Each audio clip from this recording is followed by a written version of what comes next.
면도를 하시다가 이러한 이유 때문에 걱정스럽지는 않으신지요? 면도를 하는 것도 좋은 습관을 가지고 있어야 되기 때문에 잘못된 면도 습관을 고쳐야 되고, 습식 면도와 건식 면도는 무엇인지, 면도기 선택은 어떤 것을 해야 될 것인지를 알아보고 왁싱과 제모 레이저를 이용하는 거에 대해서 제대로 알아보는 시간을 가져봅시다.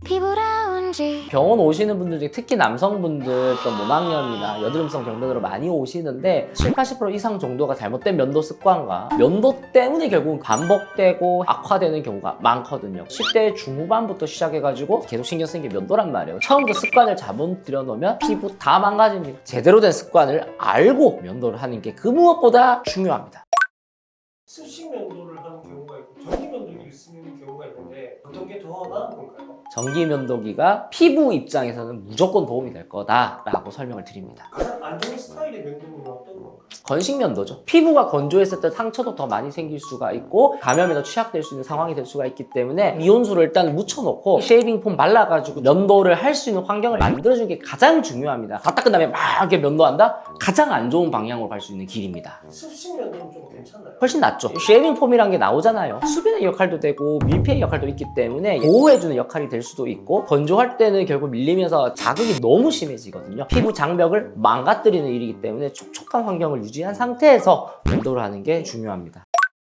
아무리 습식 면도라고 하더라도 피부에 자극이 될 수밖에 없기 때문에 모낭염들이나 이런 것도 더 심해질 수밖에 없습니다. 털을 내가 보이지 않게 하겠다, 본인의 과도한 욕심이 있다, 전기 면도기를 쓰되 청결제로 한 번씩 소독을 해주는 것도 중요하고, 털을 반대 방향으로 깎았을 때가 자극도 훨씬 심해지고 상처가 생길 확률이 더 올라가게 됩니다. 면도기를 에탄올에 담가놓은 분들도 계시더라고요. 피부를 예민하게 만들 수 있는 성분이다 보니까 피부에 자극이 더 올라갈 수 있기 때문에 피하는 게 좋고, 너무 오래 놔두면 칼날에 대한 변질을 어느 정도 유발할 수가 있기 때문에 짧게 담궜다가 충분히 말렸다가 사용하는 게 베스트지 않을까 싶습니다. 면도 후에 관리도 꽤 중요할 것 같은데 어떻게 해야 돼요? 약간 붉어질 겁니다. 보습과 진정에 대한 효과를 필요로 한다는 거죠, 피부 입장에서는. 털이 굉장히 진한 걸 바르시는 분들도 계시더라고요. 스킨 토너는요, 보호하고 진정시키려는 의도가 아니죠. 깨끗하게 보이려고 가는 방향성이죠. 피부에 마찰을 준 다음에 자극이 된 상황에서 그걸 발랐으면 오히려 더 자극이 올라가게 되겠죠. 안 쓰는 걸 추천드립니다. 레이저 제모는 어떤가요? 그래서 아침마다 맨날 면도하고 길러봤더니 막 숱도 막 없어가지고 막 볼품없는 수염을 가지고 있는 분들이 있거든요. 제모를 선택하는 것이 제일 안전하고 확실한 방법이지 않을까라고 저는 생각을 합니다. 빛의 파장을 이용해가지고 색소를 건드리는 거거든요. 털을 만드는 공장을 같이 열을 줘가지고 없애버리는 게 결국 원리인데, 성장하고 있는 털의 영양이 제일 좋기 때문에 거기가 애들이 잘 먹을 거고, 들어갔던 데는 이제 한 번 열을 줘가지고 모낭이 파괴될 때까지 에너지가 안 될 수도 있기 때문에 누적을 시켜가지고 열을 주는 게 중요하죠. 10번 해야 된다,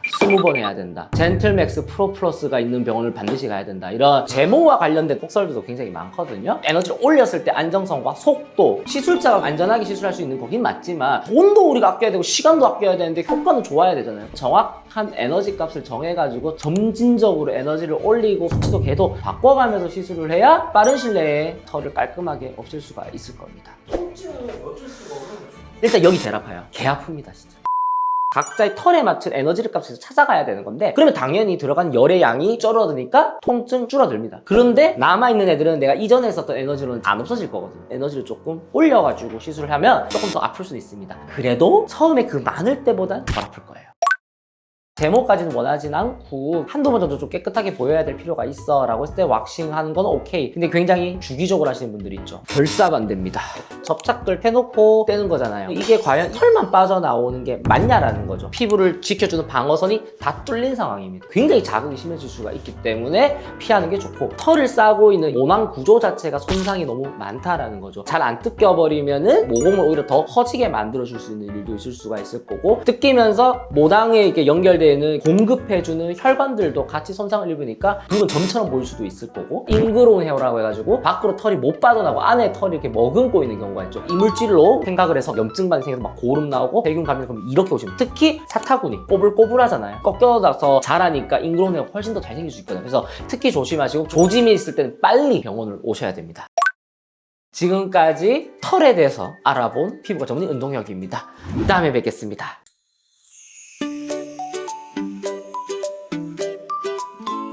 피부 라운지